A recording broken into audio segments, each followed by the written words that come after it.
welcome to this week's episode of Abstract Art, where we love to paint, but we don't use paintbrushes.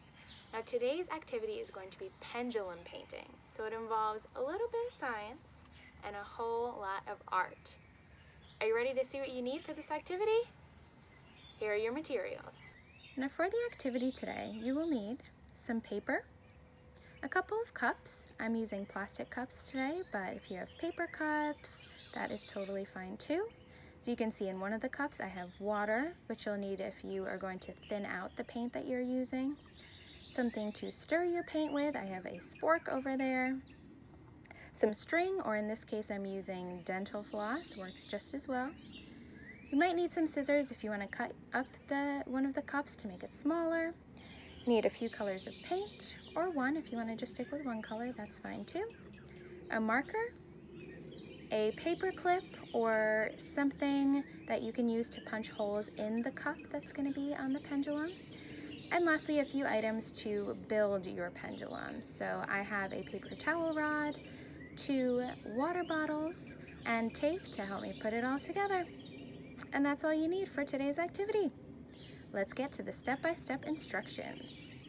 Step number 1, make sure you are in a space where you can get messy. I'm sure you've heard this from me a lot, but we are working with paint today, as we are in all of our abstract art videos.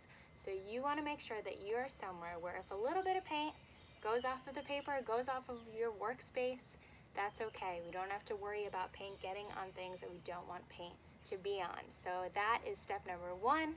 It's step number 1 for most of my activities here in abstract art. You want to be in a space where you can get a little bit messy. If you can't get outside, that is perfectly fine. Just make sure you're laying down some newspaper, some paper towels, maybe a plastic tarp like I have here today. Just want to make sure that you can get a little bit of messy without worrying about where your paint is going to fly, especially with our pendulum swinging today. Step number 2 is to build your base structure of the pendulum. So here I have a paper towel rod for the top of the structure. You can use a stick that you find outside. You can use a broomstick if you want to use that. There are a lot of things that you can substitute for a paper towel rod if you don't have one at home. For the 2 sides of the vertical part of the base, I'm using 2 plastic water bottles. If you don't have water bottles at home, you can also find pieces of cardboard. I encourage you to get creative with what you want your base structure to look like. And then you need something to put it all together. So I am using tape today. Let's zoom in the camera a little bit closer so you can see exactly how I put this together. Okay, so I am going to start with the 2 of these. One on the left, one on the right. Then I'm going to put a piece of tape on the top of each one. So I'm going to take a piece of tape like this. I'm going to roll it up so it looks like that. I'm going to put one on the top of the bottle on one side, and then one on the top of the bottle on the other side. Then I'm going to take my paper towel rod and stick it right on top. Move them out a little bit further. You want to make sure that when you're building your base, you have enough room between these 2. So there's a string and a cup, and it can swing around here. You want to give it as much space as you can. To make that even more secure, I'm going to add a few more pieces of tape, just starting on the top of the base and going down onto the water bottle. I'll do 4 pieces of tape, so one on each side of the ends. Because sometimes the paint in the cup can get a little bit heavy, so I want to make sure that this is sturdy and secure and won't break when we get to the fun painting part of this. So I'm doing my last piece of tape here. We'll get that secured on. All right, and that is the base. On to step number 3. Okay, so step number 3 is to take a plastic or paper cup, and this is going to be what hangs off of here and swings back and forth. So this is a little bit big in my opinion. I like my cups a little bit smaller, so I'm just gonna take some scissors and I'm gonna cut it down just so I can get a better view when it's swinging with all of the paint in it. So I'm just gonna cut a slit down and then cut across. Sorry for the loud noises here. And there you go, made it smaller. So if you want to make your cup smaller, that's how you can do that there. If you want to keep it as a big cup, that's fine too. I just like it smaller so it has more room for the string when it's swinging back and forth. You don't want it to be too tall so it hits the bottom. So that is how you prepare your cup so it's ready to swing on the pendulum. Next, you want to take a marker. I have this brown marker here, and I'm going to put a dot on one side like that. The same on the other side like that, and then one on the bottom. And these marks are where I'm going to poke my holes in the cup. So there are going to be 3 holes in the cup. The 2 of these on either side to put the string through so then it can be tied up here, and one on the bottom so when we're ready to paint, the paint can spill out of the bottom when it's swinging. So let's get to poking those holes. Now you can use a few different materials to poke holes in a cup. With a paper cup, it's a little bit easier to poke the holes. I have a paper clip with me today, so I'm gonna try that out. I'm gonna take the paper clip, bend one of the sides out, and you wanna be extra careful when you're poking these holes. If you wanna ask your parents to help you, if they have scissors that they can use, by all means, you can ask them for some help, but I'm gonna take this paper clip and I'm gonna try to poke it through one of the sides, right where I made my mark. Gotta use some good strength here. Okay, use my strength. There's a little tiny hole on one side, that's where the string will go through. Gonna make the same on the other side. Same thing, take that paper clip, put it right on top of the mark. Ooh. And there we go, we have our 2 holes right there. Now the hole on the bottom you wanna make a decent size, because when that paint is in there, you want to make sure that the hole is big enough so the paint can go through easily. Because if it can't go through easily, then you're not going to get that steady stream of paint that you want to create the cool design on the paper. So I'm going to poke into this cup a few different times. So I have a few holes that end up getting really close to each other so they can merge to make one big hole. Well, let me see if I can do that. I poked one in there.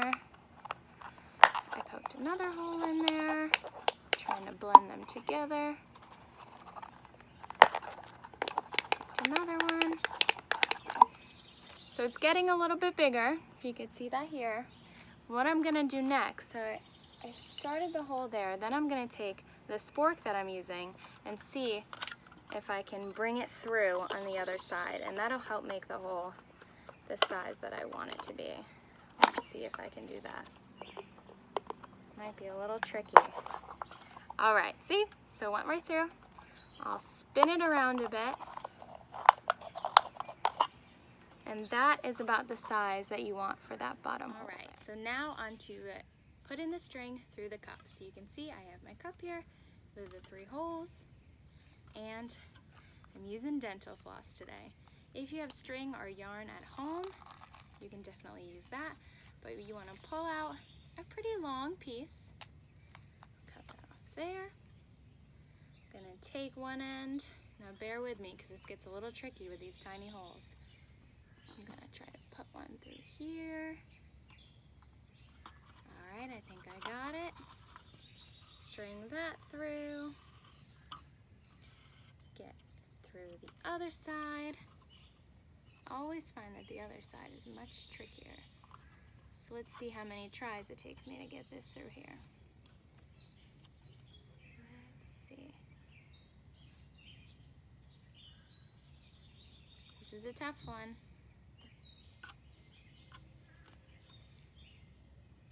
We're just gonna go here. Okay, so now we have our string through the 2 holes near the top of the cup. This one's giving me a hard time over here. Okay, so we're gonna take the 2 ends Make sure that they're pretty even on both sides. And then we're gonna tie a knot at the top. So I usually do a double knot just to make sure. I'm gonna see here because it'll tie up like that. So I'm gonna do a double knot here. I have one, and then my second knot, and here we go. And if it goes to the side like this one did, that's okay. You can just take this and move it over. So it looks like this. And we're ready to put it, let me see, hopefully you can see the string here, ready to put it on the pendulum. Okay, so now that we're ready with our cup, we are gonna tie it around the top of the base structure. So I'm gonna take both ends, one in either hand, and I'm gonna bring this up like that. I'm gonna put the string, wrap it around the paper towel rod once with each side of the string, and then I am going to tie a double knot again here on the top. Just one more knot. And here you go. You have your pendulum ready to go. Now our next steps are going to involve mixing our paint, pouring it in, and letting this thing swing away just like that. You ready?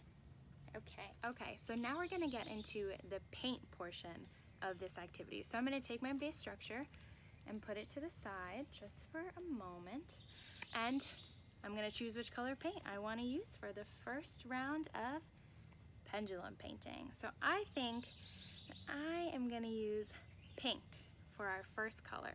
So I'm going to put my water cup over here, put these two colors over on this end. I'm going to take my paint and I'm going to put quite a bit of paint into this cup. Now you don't want to put too much paint because then it'll end up just being a glob on the paper. But I'm gonna put hopefully just enough. We'll see what happens when we actually put it in the pendulum. So there you go, I'll put my paint to the side.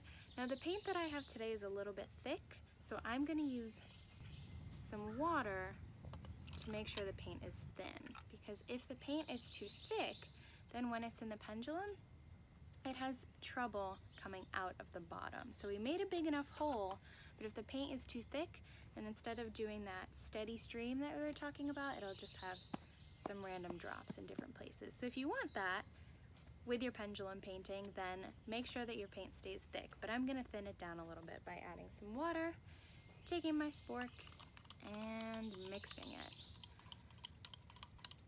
So we're gonna mix this up a bit. Make sure the paint is a good consistency. This is kind of where some chemistry almost comes in here with the science. Here we go. So I'm gonna put my paint up like this. And as you can see, it comes out pretty smoothly. So this is the kind of consistency that you want if you want that steady stream there with the pendulum painting. One more time. That's how it looks. Hopefully you can see on this video, and I think we're ready with our paint. Right, so I have my tape here with me. I'm gonna take a piece and I am going to put it over here right on the bottom. Oh, I missed the hole. Let's see. Right on the bottom, just like that. So no paint spills out until you're ready for the paint to come on out. Okay, now that we have that on there, let's grab our paint again, and we are going to pour it on in. We are ready for you paint. Now sometimes it takes a few tries to get this right. I know it took me quite a few. I already dropped a blob of paint on here, as you can see. Definitely gets messy. I had a few tries where my paint was too thick, a few where the hole wasn't big enough. So if you don't get this exactly how you want it on the first try, that's okay. Keep on trying. I challenge you to not give up. But I think we're ready to try this out now, right? Okay, fingers crossed it's gonna work. When you're ready, peel the tape off, just like so. You can tilt the cup a bit, and we're ready. All right. And then you just flick the cup around. Our paint is flying everywhere. And it's pretty fun. If a little paint gets off, as long as you have your newspaper down, that's okay. We have paint flying everywhere right now. It looks like a little bit of splatter paint.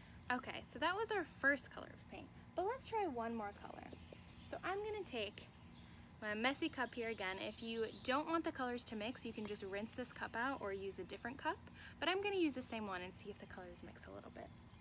So here we go. I think I'm gonna use orange next.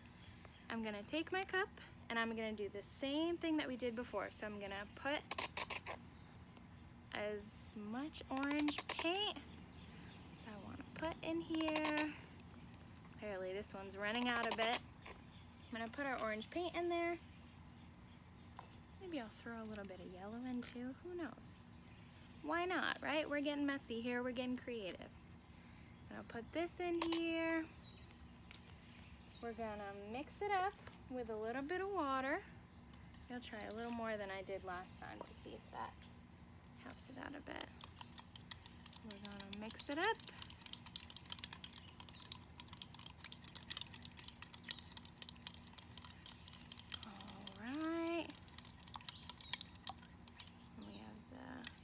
Might need a little bit more paint. This time it looks a little watery.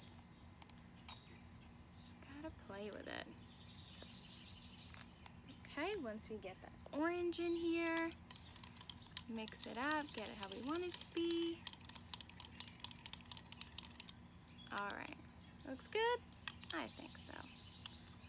Now we're gonna pour it on in here.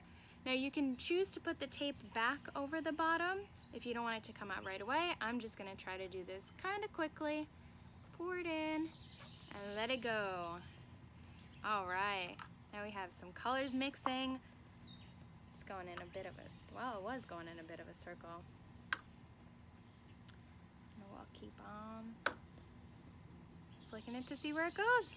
So that was just with a few colors. You can see some yellow, some orange, some pink in there. I'll have a little picture at the end just to show you the final product. But here's pendulum painting. And there you have it. That is our pendulum painting activity for today. And I cannot wait to see how you guys take this activity and make it your own in your own homes. Thank you again for tuning in to this episode of Abstract Art. Remember, my name is Sam, and I am excited to see you next time. Bye!